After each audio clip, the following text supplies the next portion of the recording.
let me tell you a little bit about unconscious bias. It's quite a popular term at the moment. Lots of organisations are using it as a means to actually understand more about how bias plays out in the workplace and helping their managers and leaders to be less biased. But what does this really involve? Well, we're all biased actually, and sometimes when we do sessions and we say to people, well, we can't avoid bias. We are socialised as part of our society, and as part of our socialisation process, it's impossible not to be affected by bias.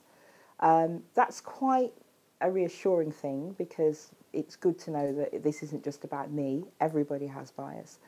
But what we try and work with in terms of the work we do to help people to understand how it plays out in their work is we try to get them to realise how it manifests itself, but most importantly, what they can do to switch bias off.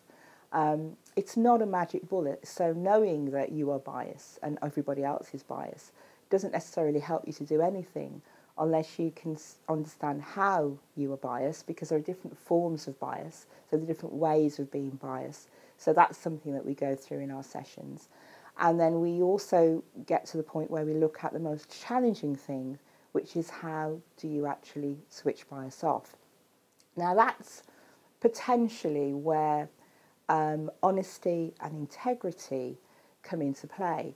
Because if bias is about what happens unconsciously, what happens in the moment, then what we're trying to do is we're trying to get people to recognise that unconscious decision making. Because it's unconscious, because you are the only person that knows that you're doing it, you are the only person that can hold yourself to account. And what we try and do is to help people to give themselves some concrete things that they can do to hold themselves to account.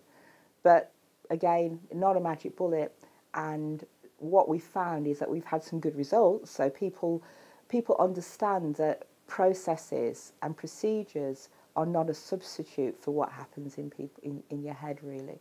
And part of the reason that we get the same sort of patterns within our society is because we have all of this stuff around us which is supposed to make us safe. We've got scoring systems and all that sort of stuff.